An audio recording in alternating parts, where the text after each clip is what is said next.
Hello friends, I welcome you all on E achievers YouTube channel. तो हमने जो 51 puzzles की सीरीज़ स्टार्ट की थी IBPS RRBP और क्लर्क प्रीलिम्स 2020 के लिए, उसमें ये 14th नंबर का पज़ल है।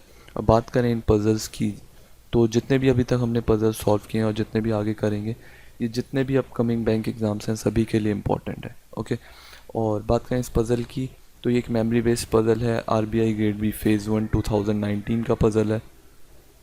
और ये पज़ल जो है थोड़ा सा ट्रिकी साइड में है, क्योंकि आपको थोड़ी कंडीशन चेक करनी पड़ेंगी इसलिए। ठीक है, तो चलिए देखते हैं इस पज़ल को। सबसे पहले आप इस वीडियो को पॉज कीजिए और खुद से ट्राई कीजिए इस क्वेश्चन को सॉल्व करने का, और देखिए कि आप कितनी देर में इस पज़ल को सॉल्व कर पाते हैं। ठीक है, तो चलिए स्टार्ट करते हैं question. 7 people ABCDEFNG are going to market on 7 different days starting from Monday to Sunday and buy any one item among chair table lamp not more than 3 people buy the same item. तो क्या बोला है कि 7 जने हैं ABCDEF और G, और ये 7 अलग दिन मार्केट जाते हैं मंडे से संडे, और क्या खरीदते हैं? इन तीन आइटम में से एक चीज़ खरीदते हैं। चेयर टेबल लैम्प में से हर पर्सन एक एक चीज़ खरीदता है। ठीक है, not more than 3 people buy the same item. जो हमें गिवन आइटम्स हैं ये तीन, इनमें से कोई भी आइटम जो है वो 3 पर्सन से ज़्यादा नहीं खरीदते हैं। यानी कि लैम्प जो है वो 4 पर्सन नहीं खरीद सकते, टेबल भी 4 पर्सन नहीं खरीद सकते, चेयर भी 4 पर्सन नहीं खरीद सकते। मैक्सिमम 3 पर्सन कोई भी आइटम परचेज कर सकता है। ओके, तो ये थी हमारी इन्फॉर्मेशंस। अब कंडीशंस गिवन है, हम कंडीशंस सबसे पहले नोट करेंगे हर बार की तरह, और कंडीशन से अपना पजल सॉल्व करेंगे। ओके, तो स्टार्ट करते हैं मंडे से। ये गिवन था कि मंडे से शॉपिंग स्टार्ट करते हैं, तो मंडे। तो कंडीशन गिवन है हमें, ई बाइज टेबल बिफोर वेंसडे। ई जो है वो वेंसडे से पहले टेबल परचेज करता है, तो यानी कि मंडे को परचेज करेगा या फिर ट्यूसडे को परचेज करेगा। तो दो कंडीशन बन जाएगी हमारी। ठीक है, तो हम दो कंडीशंस बना लेते हैं। एक बार ई को यहाँ पे प्लेस कर लेते हैं, एक बार ई को यहाँ पे प्लेस कर लेते हैं। ठीक है, तो ई वेंसडे से पहले शॉपिंग करता है और क्या परचेज करता है? टेबल परचेज करता है। ओके, तो टेबल आ जाएगा ई के तो ई परचेज करता है table. Okay, 3 people go to the market between E and B. 3 जने जो हैं वो ई और बी के बीच में जाते हैं मार्केट। तो 4th प्लेस पे हम बी को प्लेस कर देंगे। तो 1 2 3 4 यहाँ पे आ जाएगा बी, 1 2 3 यहाँ पे आ जाएगा B. Okay, the one who goes to the market on Thursday buys chair. Thursday को जो शॉपिंग करने जाता है वो क्या परचेज करता है? चेयर। चेयर को हम थर्सडे में प्लेस कर देंगे। ठीक है, A goes to the market immediately before G. A जो है वो जी से इमीडिएटली पहले मार्केट जाता है। तो सपोज अगर जी संडे को जाता है तो ए सैटरडे को शॉपिंग करने जाएगा। Okay, 2 people go to the market between G and F. 2 जने शॉपिंग करने जाते हैं जी और एफ के बीच में। ठीक है, only A and the one who goes to the market on Saturday buy lamp. A जो कि लैम्प परचेज करता है, या फिर जो पर्सन सैटरडे को शॉपिंग करने जाता है वो लैम्प परचेज करता है। इन दोनों के अलावा कोई भी लैम्प परचेज नहीं करता है। ओके, तो मैं यहाँ पे एक टिक मार दूंगा कि लैम्प के लिए तो 2 से ज़्यादा पर्सन शॉपिंग नहीं करते हैं। ठीक है, F neither goes to the market on Thursday nor buy lamp. F जो है ना ही थर्सडे को शॉपिंग करता है और ना ही लैम्प परचेज करता है। ठीक है, लैम्प परचेज नहीं करता, यानी कि एफ जो है वो सैटरडे में नहीं आ सकता है, क्योंकि ए के लिए तो पहले से ही प्लेस हो गया लैम्प। एफ जो है वो सैटरडे को नहीं आ सकता, हम ये नोट कर सकते हैं। तो एफ के लिए हम क्या लिख देंगे कि एफ जो है वो सैटरडे को भी नहीं आ सकता। Okay, only 1 people goes to the market between D who buys table and the one who buys chair. तो एक पर्सन का गैप है डी के बीच में जो कि टेबल परचेज करता है, और अदर पर्सन जो कि चेयर परचेज करता है। ठीक है, C does not buy table. C जो है वो टेबल तो नहीं खरीदता है। C go to the market neither immediately after nor immediately before B. C जो है ना ही इमीडिएटली बाद में जाता है बी के शॉपिंग करने, ना ही इमीडिएटली पहले जाता है। तो यानी कि हम सिंपल टर्म्स में ये बोल सकते हैं कि सी और बी जो है वो साथ में नहीं होंगे, ऊपर नीचे नहीं होंगे। ठीक है, तो ऐसे लिख के हम इसे कट कर देंगे। तो कंडीशंस हमने सारी नोट कर ली। अब देखते हैं कि इन्हें हम प्लेस कैसे करेंगे अपने टेबल में। तो जो सबसे पहले हमने डेफिनेट पोजीशंस लिखी हैं उनसे हम देखेंगे क्या हम कोई कंडीशन लिंक कर सकते हैं। तो अगर कोई कुछ लिंक होगा तो हम सबसे पहले वो नोट करेंगे। ठीक है, तो देखें ई से रिलेटेड हमें इस कंडीशंस में कुछ गिवन नहीं है। बी से देखें तो बी और सी के लिए बोला है कि ये दोनों साथ में नहीं बैठ सकते। मतलब सी यहाँ नहीं बैठेगा, सी यहाँ नहीं बैठेगा, इस केस में सी यहाँ नहीं बैठेगा और यहाँ नहीं बैठेगा। तो अभी तो कुछ इसको हम नोट कर नहीं सकते, तो आगे देखेंगे इसे। अगर हम कुछ कंडीशन देखें जो कि हम अभी स्टार्ट कर सकते हैं, तो वो है ये ए और जी। ए और जी के लिए क्या बोला है कि ये दोनों साथ में रहते हैं, ए जी के इमीडिएट ऊपर है। इसका मतलब क्या है कि हमें दो पोजीशन तो साथ में खाली चाहिए।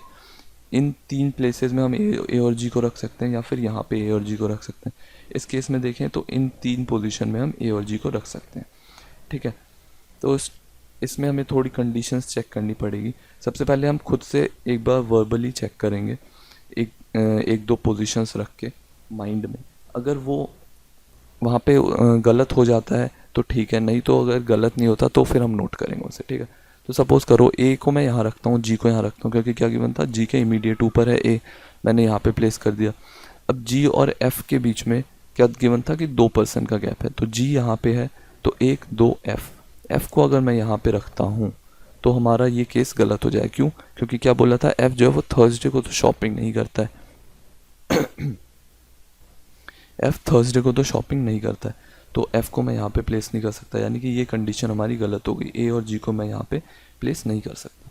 अगर मैं यहाँ पे देखूँ कि ए और जी को मैं यहाँ पे प्लेस करूँ, तो ए को मैं यहाँ लिखूँ, जी को यहाँ लिखूँ, क्योंकि क्या बनता है, जी के इमीडिएट ऊपर है और जी से 2% के गैप पे एफ है, तो एफ को मैं यहाँ पे प्लेस करता हूँ, ठीक है। तो ये कंडीशन भी हमारी गलत हो जाएगी, क्योंकि हमने क्या लिखा था कि एफ जो है वो सैटरडे को नहीं हो सकता। ऐसा हमने क्यों लिखा था? क्योंकि एफ जो है वो लैंप नहीं खरीदता है, और सैटरडे को क्या गिवन था कि सैटरडे को जो पर्सन शॉपिंग करता है वो लैंप ही खरीदता है। इसलिए हमने एक कंक्लूजन निकाला था कि एफ जो है वो सैटरडे को नहीं हो सकता। तो यानी कि यहाँ पे भी मैं ए और जी को नहीं रख सकता। अब ए और जी के लिए मेरे पास कौन सी पोजीशन रही? सिर्फ ये वाली। तो ये मैं नोट करके देख लेता हूँ कि जी के ऊपर ए बैठता है, ठीक है। अब 2% के गैप पे मैं एफ को रखूँगा, तो 1 2 और आ जाएगा यहाँ पे एफ, ठीक है। नेक्स्ट कंडीशन देखें जो हम नोट कर सकते हैं, तो ए के लिए क्या गिवन था कि ए लैंप परचेज करता है, ठीक है, ए लैंप परचेज करता है, और जो पर्सन सैटरडे को शॉपिंग करता है वो लैंप परचेज करता है, ठीक है। तो लैंप को हमने प्लेस कर दिया। आगे देखें हम, तो सी और बी जो है क्या गिवन है, सी और बी साथ में नहीं हो सकते। तो सी को मैं यहाँ पे नहीं बैठा सकता, सी को मैं यहाँ पे बैठाऊंगा। अब एक पर्सन कौन रह गया हमारे पास जिसे हमें प्लेस करना है, वो रह गया डी। तो डी को मैं यहाँ पे प्लेस करूँगा, लेकिन डी के लिए हमें क्या गिवन था कि डी जो है वो टेबल परचेज करता है। लेकिन इस केस में क्या गिवन है कि सैटरडे को जो भी शॉपिंग करेगा वो लैंप परचेज करेगा। तो यानी कि ये जो हमने कंडीशन बनाई थी ये तो हो गया हमारा गलत, ये केस गलत हो गया हमारा। अब इस केस में हम सॉल्व करके देखते हैं कि क्या सही पोजीशन हो सकती है गिवन पर्सन्स की। तो अब देखो, ए और जी को मैं या तो यहाँ पे प्लेस कर सकता हूँ या फिर यहाँ पे प्लेस कर सकता हूँ, ठीक है। तो एक बार मैं ए और जी को यहाँ पे लेके देख लेता हूँ।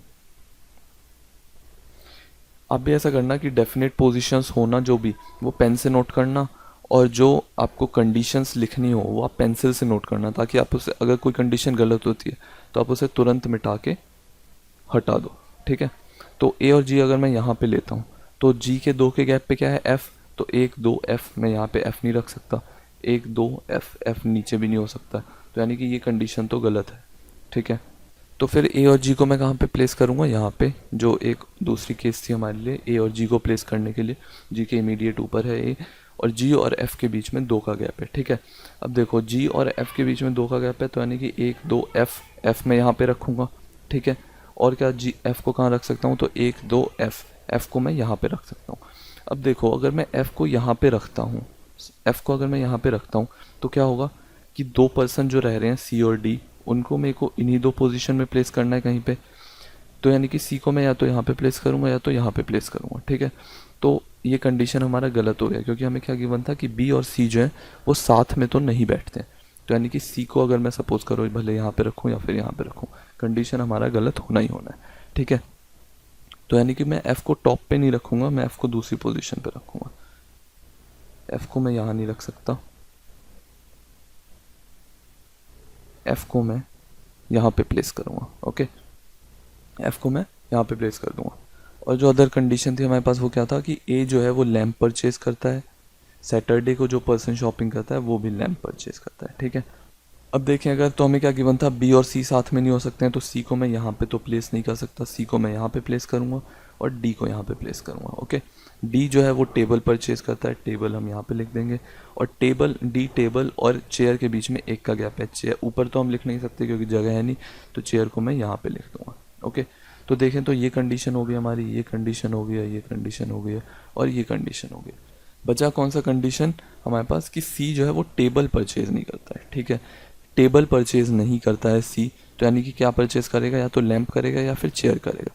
तो लैंप के लिए हमें क्या गिवन था कि लैंप जो है सिर्फ 2% परचेज करते हैं, या तो ए और एक जो सैटरडे को शॉपिंग करता है, तो जो कि हमने प्लेस कर दिया है।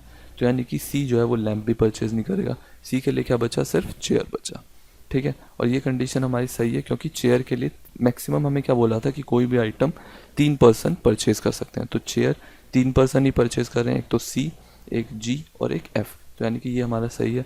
टेबल 2% परचेज कर रहे हैं और लैंप 2% परचेज कर रहे हैं, ओके। तो ये जो केस है ये हमारा करेक्ट केस है।